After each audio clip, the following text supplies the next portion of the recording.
మీరు కూడా ఈ షోలో పార్టిసిపేట్ చేయాలి అంటే నేను కింద డిస్క్రిప్షన్లో లింక్ ఇచ్చాను. సో దాన్ని ఫిల్ చేయండి. సో మా టీం మిమ్మల్ని రీచ్ అవుతుంది.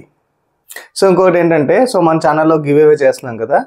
సో ఈ వీక్ గివ్ అవే వచ్చి, సో రూల్స్ ఫాలో అయిన వాళ్ళందరిలో ఒకరిని సెలెక్ట్ చేసి వాళ్ళతో నేను పర్సనల్గా 1-to-1 ఒక 1 hour పాటు ఆఫ్లైన్లో కనెక్ట్ అవుతాను అనమాట. సో దీనికి రూల్స్ వచ్చి వీడియోని లైక్ చేయాలి, కామెంట్ చేయాలి, అండ్ అలాగే ఛానల్ కూడా సబ్స్క్రైబ్ అయ్యి ఉండాలి. సో ఈ 3 చేసిన తర్వాత డిస్క్రిప్షన్లో ఒక గివ్ అవే అని చెప్పి ఒక లింక్ ఇస్తాను. సో దాంట్లో మీ డీటెయిల్స్ ఫిల్ చేయండి. సో ర్యాండమ్గా ఒకరిని సెలెక్ట్ చేసి నేను మీతో 1-to-1 కనెక్ట్ అవుతాను. Thank you so much. ఇంకా డీటెయిల్స్లోకి వెళ్దాం. హలో అండి, నమస్తే. నేను మీ Chandu. Welcome to personal finance by Chandu. So ఇవాళ మనం హైదరాబాద్లో నార్సింగి ఏరియాలో సో సత్య గారిని ఇంటికి ఇన్వైట్ చేశారు.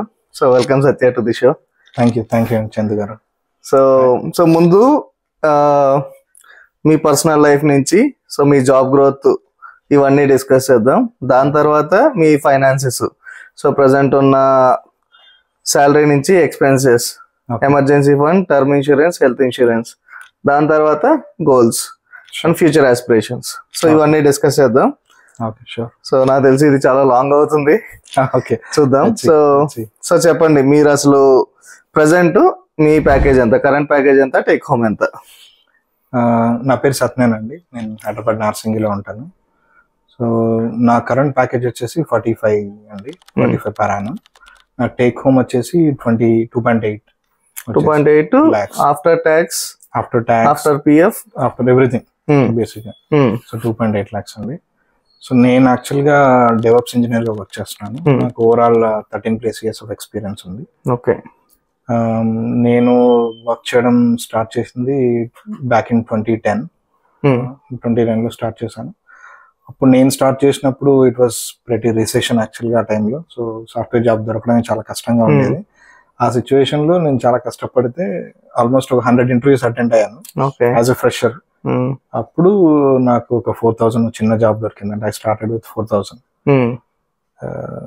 అలా స్టార్ట్ అయ్యి మెల్లిమెల్లిగా గ్రోత్ ఆల్మోస్ట్ 13 years తర్వాత నవ్వాను. కానీ 13 years లో 45 lakh is very good actually. So అంటే మీరు ఏ సిచ్యువేషన్ లో మీకు ఇంత గ్రోత్ వచ్చింది? అంటే మీరు కాన్స్టెంట్ గా స్లోగా గ్రాడ్యువల్ ఇంక్రీజ్ అయిందా, ఎక్స్పోనెన్షియల్లీ లాస్ట్ 1-2 years లో ఎంత గ్రోత్ వచ్చిందా? ఓకే. సో బేసిక్ గా నా ఫస్ట్ 8-9 years అంతా గ్రాడ్యువల్ ఇంక్రీజ్ అండి. సో నేను లోగా స్టార్ట్ చేయడం వల్ల ఈవెన్ ఆఫ్టర్ నేను 8-9 years ఎక్స్పీరియన్స్ వచ్చిన తర్వాత కూడా నా సాలరీ ఈవెన్ బిలో 10 lakhs నా సాలరీ వచ్చింది. బట్ కోవిడ్ లో నా బేసిక్ ఏమైందంటే, నేను job Covid just before switch అయ్యాను.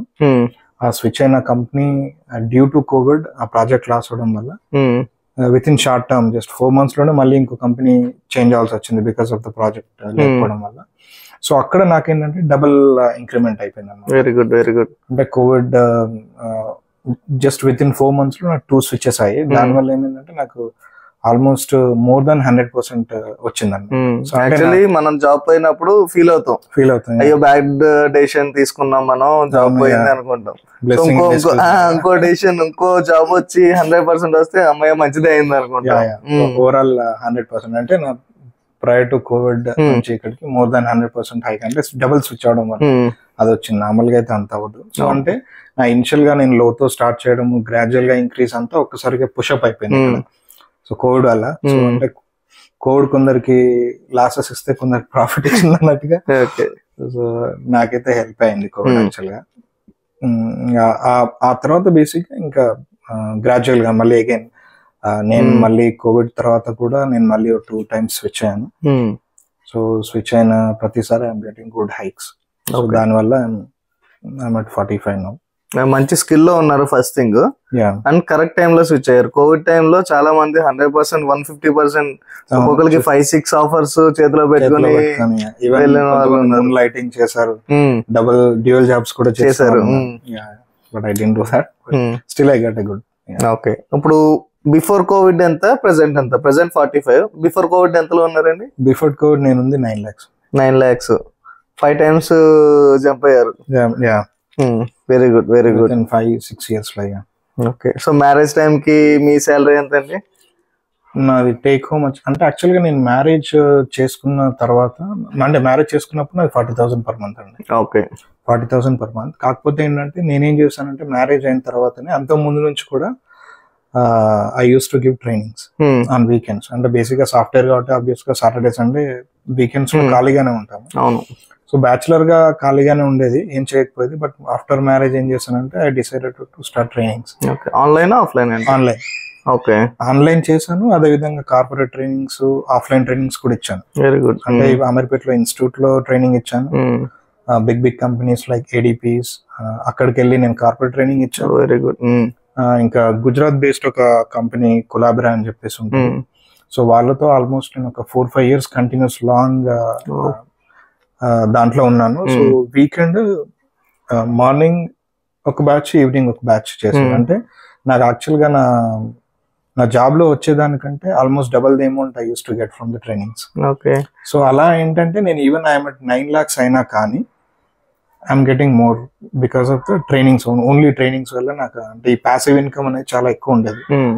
సో దానివల్ల అప్పుడు ఆఫ్టర్ మ్యారేజ్ ఖర్చులు అవ్వండి, పిల్లలు అవ్వడం వల్ల ఖర్చులు అవ్వనివ్వండి, ఆ తర్వాత మళ్ళీ ఆ టైం నా ఫస్ట్ కిడ్ అయిన తర్వాత, పుట్టిన తర్వాత నేను ఒక ల్యాండ్ కూడా తీసుకున్నాను మంచిర్యాల. అది మా యాక్చువల్గా హోమ్ టౌన్, అంటే not a home town actually. ఎందుకంటే నేను పుట్టింది, నా ఎడ్యుకేషన్ అంతా అయింది ఒక old Adilabad district and current Mancherial district, Goreddy township అని. యాక్చువల్గా మా daddy Singareni employee. Okay. So ఆయన నాకు ఆల్మోస్ట్ బీటెక్ ఫస్ట్ ఇయర్ లో ఉండగానే ఆ గోరెడ్డి టౌన్షిప్ నుంచి మంచిర్యాలకి ట్రాన్స్ఫర్ అయింది. అక్కడికి మంచిర్యాలకి వచ్చాను. సో నా ఆల్మోస్ట్ 15-20 years నుంచి మంచిర్యాలలోనే మా పేరెంట్స్ కానీ వాళ్ళు ఉంటున్నారు. సో అక్కడే ఒక ల్యాండ్ కూడా తీసుకుని ఇల్లు కన్స్ట్రక్ట్ చేశాను. ఓకే. అది బేసిక్ గా that was a different reason we constructed, but no one is actually staying there. Okay. But still we have land ఉంది, ఇల్లు ఉంది అని. ఓకే. సో ఇప్పుడు మీరు ట్రైనింగ్స్ అన్నారు కదా, సో అప్పుడు మీ శాలరీ 40,000. సో ట్రైనింగ్స్ నుంచి 80,000 వచ్చేదా? 4 weekends కలిపి 50-60,000 50-60,000. అంటే పర్ డే అప్రాక్సిమేట్ గా ఎంత వస్తుందండి? అంటే మీరు మార్నింగ్ ఒక బ్యాచ్ 2 hours, ఆఫ్టర్నూన్ 2 hours ఇచ్చారు అనుకోండి. అంటే ఓన్లీ వీకెండ్స్ అండి. అదే వీకెండ్స్ మార్నింగ్ 3 hours ఒక batch, Saturday Sunday evening same 3 hours. So నాకు పర్ అవర్ వాళ్ళు 2,000-2,500 అలా ఇచ్చేవాళ్ళు. గుడ్. అలా బేసిక్ గా ఏంటంటే ఈవెన్ నేను సాలరీ తక్కువలో ఉన్నా గానీ నాకు తెలియకపోయేది, బికాస్ అది ఇది వచ్చేది ఎక్కువగా ఉండేసరికి close to I use to get 1 lakh per month. So అప్పుడు very good. Actually very good అండి. ఎందుకంటే సో ప్రైమరీ సోర్స్ అది స్టాండర్డ్ అనమాట. అవును. సో మనం కంటిన్యూస్ గా వెళ్తూ మనం జాబ్ చేస్తూ ఉంటాం, 5 days a week వస్తూ ఉంటుంది. సో సెకండరీ హస్ల్ అనేది మీకు అడిషనల్ ఇన్కమ్, ట్యాక్స్ ఫ్రీ అవుతుంది 99%. ఓన్లీ TDS కట్ అయ్యేది. So very good. So present 2.8 అన్నారు కదా. So before we go into expenses, మీ ఎమర్జెన్సీ ఫండ్ ఎంత ఉంది present? Close to 6 lakhs. 6 lakhs. Next term insurance అండి. టర్మ్ ఇన్సూరెన్స్ నేను 2018 లో తీసుకున్నాను, అప్పుడు 50 lakhs కి తీసుకున్నాను. Okay. But I'm planning for a new one. Okay. Next health insurance. Health insurance నేను సపరేట్ గా ఏం తీసుకోలేదండి, నాకు కార్పొరేట్ లో ఇస్తారు. సో వాళ్ళు ఇచ్చింది యాక్చువల్ గా బేస్ వచ్చి 3 lakhs, నేను టాప్ అప్ చేసి 10 lakhs తీసుకుంటున్నాను. Good good. So family of 4 కాబట్టి family of 4 plus parents total 6 members కి. సో మీ ఫాదర్ కి సెపరేట్ గా ఉన్న హెల్త్ ఇన్సూరెన్స్ ఉందా? సో ఆయన నేను చెప్పాను కదండి సింగరేణి. సో వాళ్ళకి బేసిక్ ఏంటంటే వాళ్ళకి పెన్షన్ ఉంది, అదే విధంగా మా మదర్ ఫాదర్ ఇద్దరికి ఇన్సూరెన్స్ కూడా ఉంది. వాళ్ళకు 2 lakhs per person లాగా వాళ్ళకి ఇచ్చారు. సో అది వాళ్ళకు ఉంటది. ఈవెన్ ఒకవేళ అది కాకపోయినా even anyway I have it. Okay. అలా. సో నెక్స్ట్ మీ వైఫ్ వర్కింగ్ లేదంటే house wife? House wife. Okay. So ఇప్పుడు మీరు ఫ్యామిలీ ఆఫ్ 4 హైదరాబాద్ లో. అవునండి. సో మీ ఫ్యామిలీ, మీ పేరెంట్స్ మీ మీద డిపెండ్ అయ్యలేరు, వాళ్ళకి హెల్త్ ఇన్సూరెన్స్ ఉంది, ఫైనాన్షియల్లీ కూడా ఇండిపెండెంట్. ఓకే. సో మీరు చూసుకోవాల్సింది మీ వైఫ్, ఇద్దరు పిల్లలు చూసుకోవడం. ఓకే. నెక్స్ట్ మీ ఇల్లు చాలా బాగుంది. Thank you. So home loan నుంచి స్టార్ట్ చేద్దాం. మీ ఎవరికైనా మేజర్ ఎక్స్పెన్స్ హోమ్ లోన్ అనేది first and foremost major expense అవుతుంది. సో హోమ్ లోన్ ఎంతకు తీసుకున్నారు, ఏ ఇయర్ లో తీసుకున్నారు, ఇంట్రెస్ట్ రేట్ ఎంత, ఈఎంఐ ఎంత? నేను 21 లో తీసుకున్నానండి. So the first Covid and second Covid variants కి మధ్యలో యాక్చువల్ గా నేను మాట్లాడుకున్నాము. బట్ సెకండ్ కోవిడ్ రావడం వల్ల అది రిజిస్ట్రేషన్ కొంచెం లేట్ అయింది. బట్ 21 లో తీసుకున్నాను. నేను తీసుకున్నప్పుడు చాలా తక్కువ ఉండేవండి ఇక్కడ. నేను రీసేల్ లో తీసుకున్నాను, 28 lakhs కి తీసుకున్నాను. అండ్ దెన్ ఆ పైన ఒక 7 to 8 lakhs పెట్టేసి మొత్తం అంతా ఒక వాల్స్ తప్ప మిగతా అన్ని రిప్లేస్ చేశాను. కొత్తగా చేస్తాను బికాస్ నాకు తెలుసు ఎలాగో I will live for 20 to 30 years ఖచ్చితంగా ఉంటాను.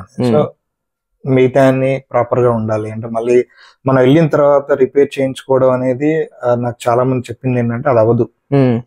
కాబట్టి వెళ్ళకముందే ఏం చేసుకున్నా వెళ్ళకముందే చేసుకోవాలి అనేది అలా చేసుకుని నేను ఈవెన్ నా 7 to 8 lakhs అయినా కానీ అవన్నీ పెట్టుకొని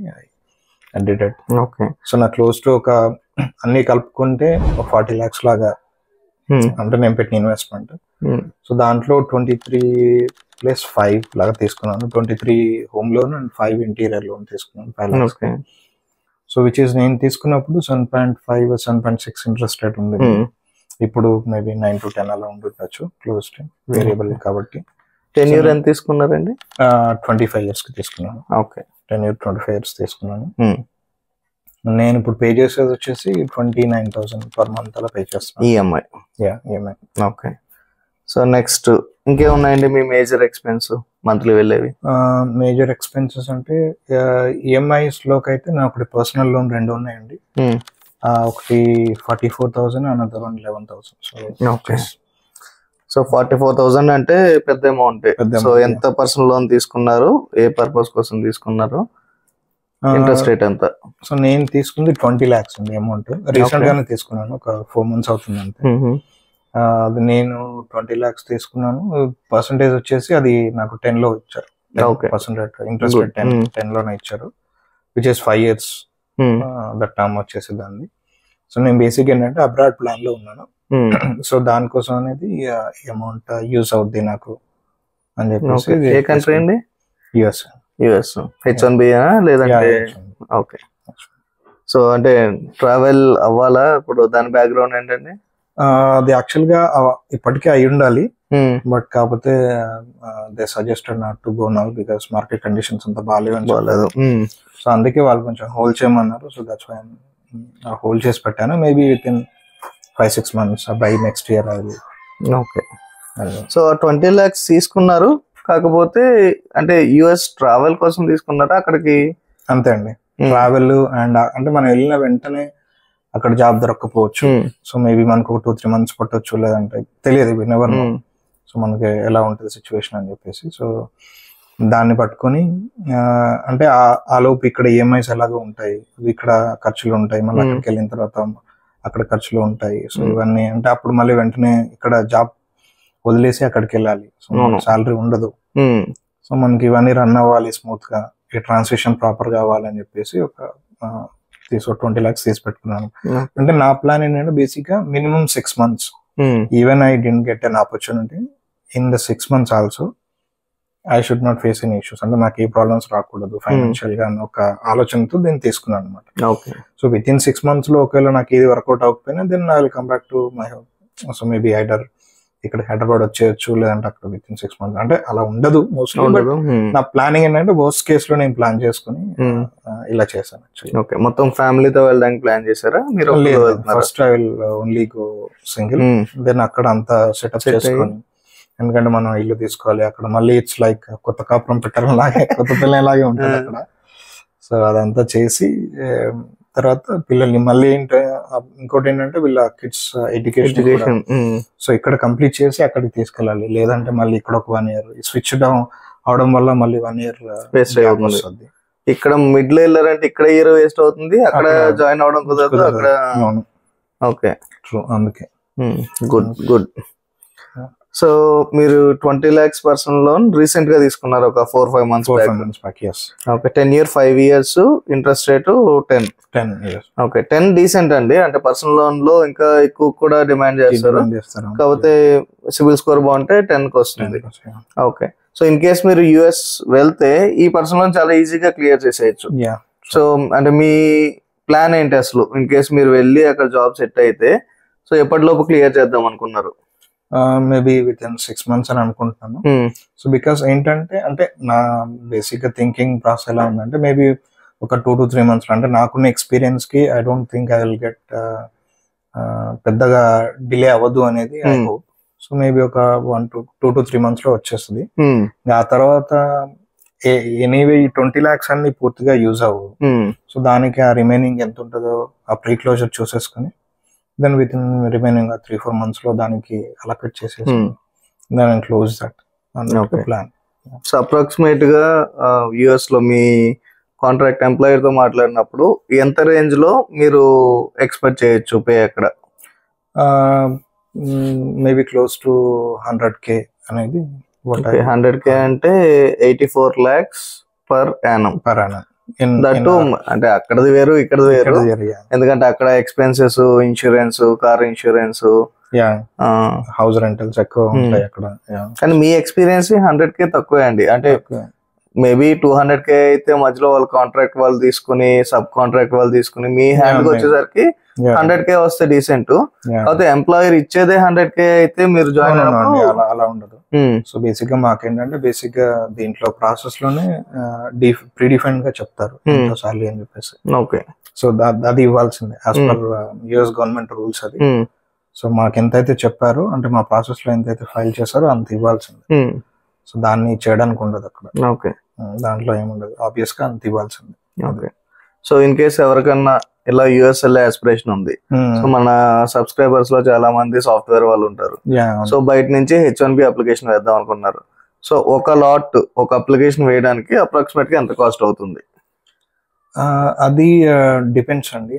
అంటే యాక్చువల్ గా మనం వెళ్ళే ఆ కంపెనీ త్రూ ఏ కంపెనీ వెళ్తున్నాం అని ఉంటది. సో నార్మల్ గా అయితే ఇంతకు ముందు 10,000 అలా తీసుకునేవారు, 8 to 10,000 తీసుకునేవాళ్ళు. కొందరు తెలిసిన కంపెనీస్ అయితే ఫ్రీగా వేసిన వాళ్ళు కూడా ఉన్నారు. సో బట్ నా కేసులో అయితే నాకు ఫ్రీగానే వేశారు. నా కంపెనీ అయితే నేను వెళ్తున్నాను, వాళ్ళు నా దగ్గర ఏం చార్జ్ చేయలేదు, it's free. So lot pick అయిన తర్వాత పే చేయాలా? ఏదో ఒక ఇన్స్టెన్స్ లో పే చేయాలి కదా వాళ్ళకి? అలా ఏం లేదండి. సో ఈ కంపెనీలో అయితే అలా ఏం లేదు.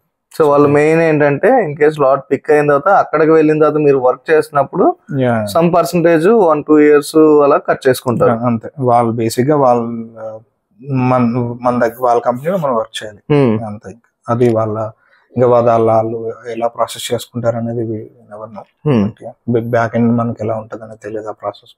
మేబీ ఒకసారి వెళ్ళిన తర్వాత we might get an idea అసలు ఎలా ఉంటది ఏంటి అనేది. సో ఈ పర్సనల్ లోన్ 44,000. సో నెక్స్ట్ ఇంకో పర్సనల్ లోన్ అన్నారు 11,000. సో అదేంటండి? అది బేసిక్ గా నేను 21 లో తీసుకున్నాను. అప్పుడు ఏంటంటే యాక్చువల్ గా ఒక ల్యాండ్ అంటే మా బ్రదర్ మా తమ్ముని వాళ్ళ ఇన్లాస్ యాక్చువల్ గా వాళ్ళు అప్పుడు మా తమ్మునికి మ్యారేజ్ అవుతున్నప్పుడు వాళ్ళు అది అమ్మడానికి చూస్తున్నారు అనమాట. మంచిర్యాలలో ల్యాండ్ అన్నారు, ఇదేనా? అది కాదు కదా, అది వేరు. మంచిర్యాలలో నేను అది మా పాప పుట్టిన తర్వాత తీసుకున్నాను, బట్ ఇది వచ్చేసి 21 లో తీసుకున్నాను. వాళ్ళు ఏంటంటే మ్యారేజ్ కోసం అంటే మా తమ్ముని మ్యారేజ్ కోసం వాళ్ళు ఇన్లాస్ వాళ్ళు ఈ అమ్మి మ్యారేజ్ చేద్దాం అన్నట్టుగా వాళ్ళ ప్లాన్ లో ఉండేది. సో అప్పుడు నేను వాళ్ళకి రీచ్ అయ్యి ఎలాగో మీరు అమ్మాలనుకుంటున్నారు కదా, సో నాకు అంటే నేను చూసాను యాక్చువల్గా, సో బాగానే ఉంది అనుకుని ఒకసారి వెళ్ళి చూసి బాగానే ఉంది నేను కూడా తీసుకుంటాను అంటే దాంట్లో కొంత నాకు షేర్ ఇచ్చారనమాట. ఓకే. సో అప్పుడు నేనేంటంటే యాక్చువల్గా మా ఇన్లాస్ దగ్గర నుంచి కొన్ని డబ్బులు వచ్చాయి. ఆ తర్వాత నేను ఒక చిట్టు ఒకటి ఎత్తేసి దాంతో పాటు అది సరిపోకపోతే అంటే ఆ ల్యాండ్ తీసుకోవడానికి నాకు కొంచెం ఇంకా తక్కువ అవుతే అప్పుడు ఈ పర్సనల్ లోన్ వెళ్ళేసి తీసుకొని దాన్ని సెటిల్ చేసేసి ల్యాండ్ తీసుకున్నాను. ఓకే. సో 2021 అంటే ఆల్మోస్ట్ 3 years అయింది. ఓకే. సో హోమ్ లోన్స్ ఇంకేమన్నా ఉన్నాయా? Home loans, personal loan sorry లేదండి, పర్సనల్ లోన్. సో నెక్స్ట్ ఇప్పుడే మీరు చిట్ ఎత్తా అన్నారు. అవునండి. సో చిట్ ఇంకా అది రన్నింగ్ లో ఉందా లేదంటే క్లోజ్ చేసారా? లేదండి, అది ఇంకా రన్నింగ్ లోనే ఉంది. ఒక 10 months అయితే అయిపోతుంది. ఓకే. అసలు ఎంత అమౌంట్ మీరు ఎంత పే చేస్తారు మంత్లీ? ఇది చిట్ వచ్చేసి 20 lakhs అండి. 20 lakhs చిట్ ఇది 50 months. 50 months అది ఆల్మోస్ట్ 40 months అయిపోయింది, ఇంకొకటి జస్ట్ 10 months ఉంది. సో అది బేసిక్ గా ఏంటంటే ఇది వేరియబుల్ లాగా ఉంటది. దీంట్లో మనకు 2 types ఆఫ్ చిట్స్ ఉంటాయి యాక్చువల్ గా. ఇది వేరియబుల్ చిట్ కిందకి వస్తుంది అనమాట. అంటే ఫస్ట్ ఇనిషియల్ గా మనం తక్కువతో డివిడెండ్ వస్తూ ఉంటుంది. సో ఫస్ట్ ఇయర్ నుంచి మళ్ళీ సెకండ్ ఇయర్ కొంచెం పెరుగుతూ ఉంటుంది, థర్డ్ ఇయర్, ఫోర్త్ ఇయర్ అలా పెరుగుతూ ఉంటుంది.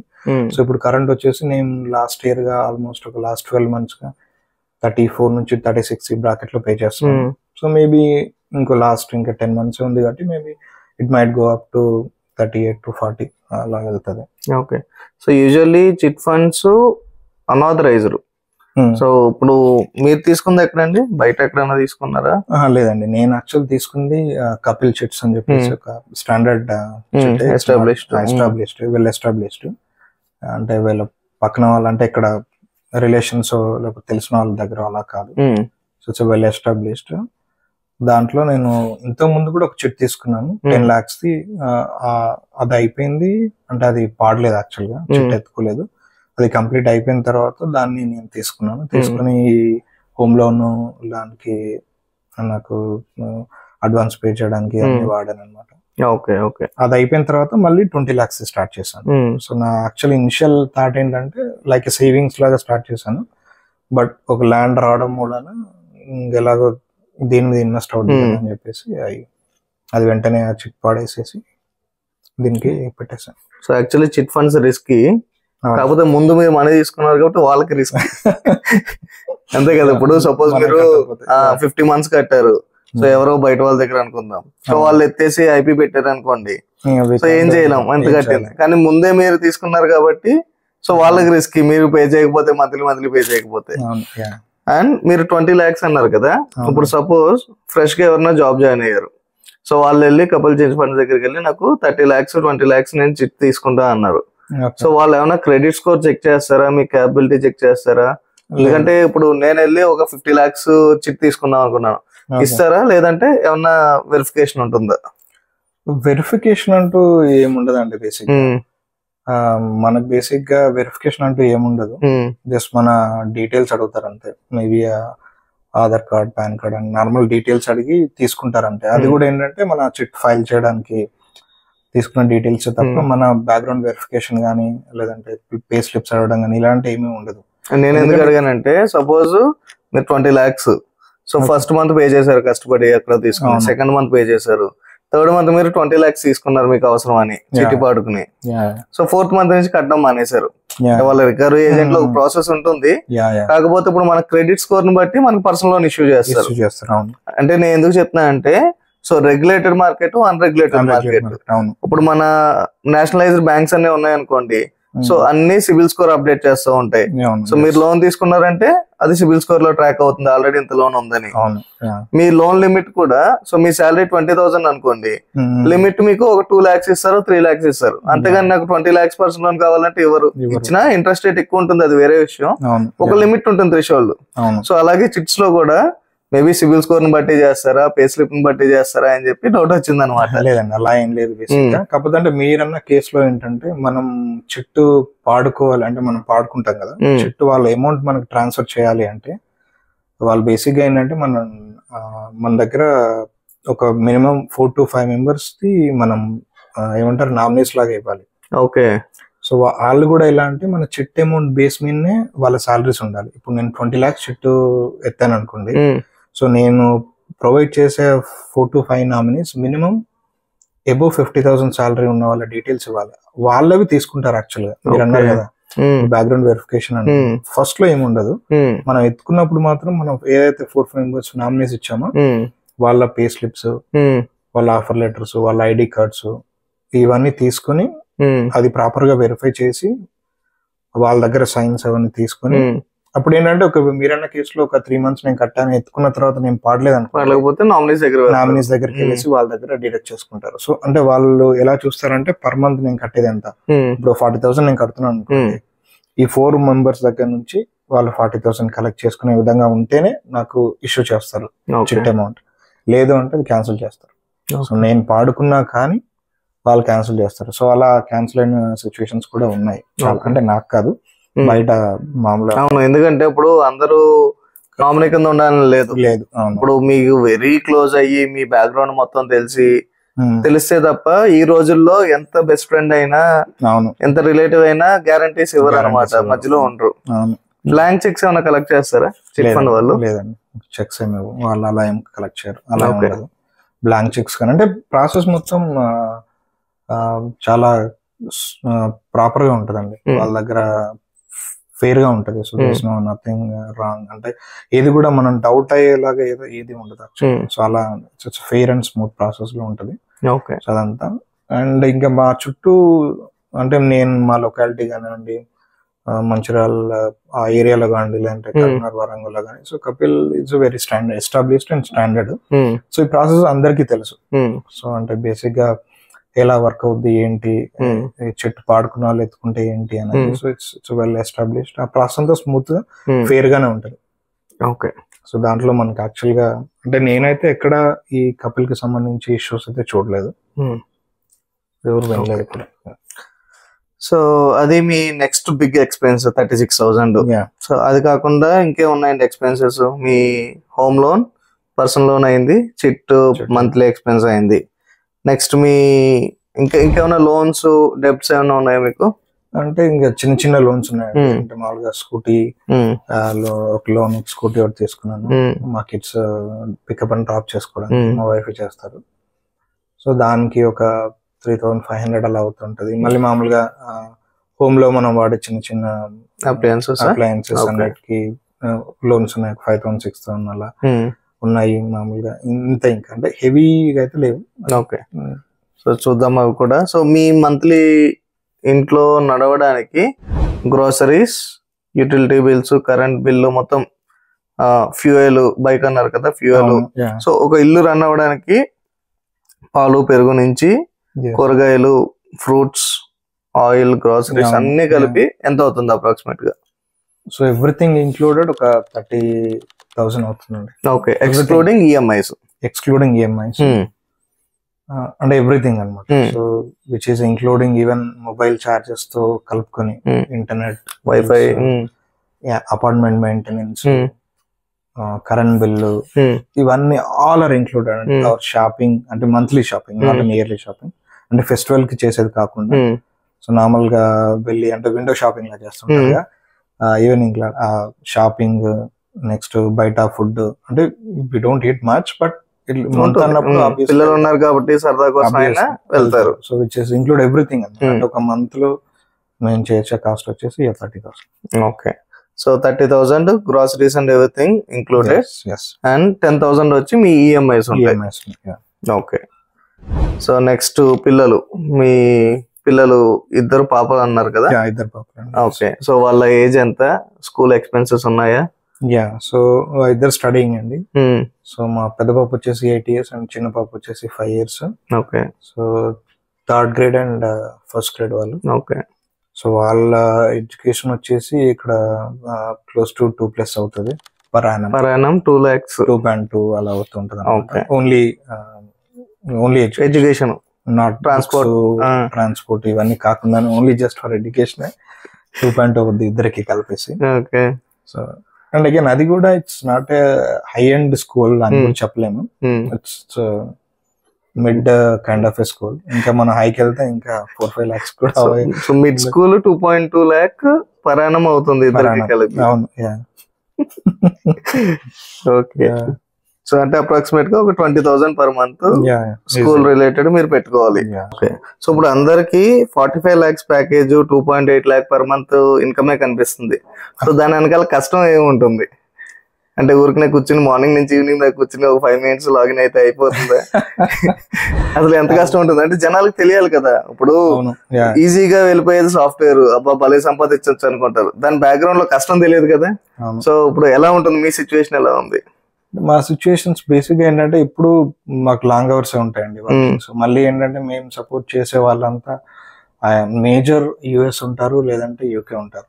సో బేసిక్ గా ఏంటంటే ఆబ్వియస్ గా లాంగ్ అవర్స్ ఎక్స్టెండ్ చేయాల్సి వస్తుంది, లేట్ నైట్స్ వర్క్ చేయాల్సి వస్తుంది. మళ్ళీ నేను నా ప్రొఫైల్ వచ్చేసి బేసిక్ గా డెవాప్స్. సో బేసిక్ గా విచ్ ఇంక్లూడ్స్ సపోర్ట్ లాగా కూడా ఉంటుంది అనమాట కొంత part. So not only pure automation లాగా కాకుండా ఈవెన్ సపోర్ట్ లాగా కూడా ఉంటుంది అన్నమాట. If there is an issue or something happened then obviously we have to work up and do it. అంటే it's kind of an emergency kind of situation. అంటే మనం మామూలుగా పోలీస్ కానీ డాక్టర్స్ కానీ ఎలాంటి సిచ్యువేషన్స్ ఫేస్ అవుతారు. సో మాకు కూడా అలాంటి సిచ్యువేషన్స్. అంటే we are not purely developers. So developer అనుకోండి, ఇష్యూ వస్తే వాడు చూడ్డు. If you see right, so issue వస్తే then they will take it up, plan చేసుకుంటారు, దానికి సంబంధించి స్లోగా చేస్తారు. సో అలా ఉంటది. బట్ మాకు ఇష్యూ వచ్చిందంటే we have to act on it and resolve it as soon as possible. So night 3కి 4కి 5 కూడా మొబైల్ రింగ్ అవుతుందా? అలా సిచ్యువేషన్స్ ఉన్నాయి. లేదంటే ఒక్కొక్కసారి ఎలా ఉంటది అంటే we have to work to complete. అంటే మనకి ఇచ్చిన వర్క్ కంప్లీట్ చేయాలి. సో ఆ డెడ్ లైన్ ఉంటది. సో ఆ డెడ్ లైన్ ఆబ్వియస్ గా రీచ్ అవ్వాలి. సో రీచ్ అవ్వలేదు అంటే మనకు మొట్టికాయలు పడతాయి. సో అవన్నీ ఉంటాయి. సో ఇంత లాంగ్ అవర్స్ లో మీకు వస్తున్న హెల్త్ కన్సర్న్స్ ఏమున్నాయి? ఉన్నాయండి. ఎందుకంటే బేసిక్ గా ఫస్ట్ హెల్త్ కన్సర్న్ వచ్చేసి ఓవర్ వెయిట్ అండి. నేను యాక్చువల్ గా ఒక లాస్ట్ 5 years లోనే నేను చాలా పెరిగాను. యాక్చువల్గా వర్క్ పెరిగిన తర్వాత అంటే నేను ఆల్మోస్ట్ ఒక 70 అరౌండ్ ఉండేవాడిని, ఆల్మోస్ట్ క్లోజ్ టు 90కి వచ్చాను. సో బికాస్ ఇదేంటి అంటే ఇంతకుముందు నేను వర్క్ చేసిన కంపెనీస్ లో కూడా రొటేషన్ షిఫ్ట్స్ అని ఇలా ఉండేది. So late night hours working అని ఇలా ఉండేది. సో దానివల్ల ఏంటంటే హ్యాబిచ్యుయేట్ అవుతాం. అంటే ఫుడ్ ఇంటేక్ కానీ అన్ని డిస్టర్బ్ అవుతాం. మనం బాడీ లైఫ్ సైకిల్ అంతా డిస్టర్బ్ అయి ఉంటుంది. అంటే it's not 9 to 6 job. So it's not like that. So అలా ఉండదు కాబట్టి ఆబ్వియస్ గా ఎవ్రీథింగ్ విల్ డిస్టర్బ్. సో ఆ డిస్టర్బ్ అవడం, మళ్ళీ మనకు టైం ఉండక వి డోంట్ ఇన్వెస్ట్ ఆన్ మన ఎక్సర్సైజ్ కానీ అలాంటి డైలీ రొటీన్స్ చేయలేము. సో అలా అంటే ఒకసారి చేసిన వచ్చేస్తాం. సో అలా ఏంటంటే ఒకసారి ఇంకా వెయిట్ పుటప్ అయిందంటే then slowly things will start to come. అంటే one by one they may రప్ట్.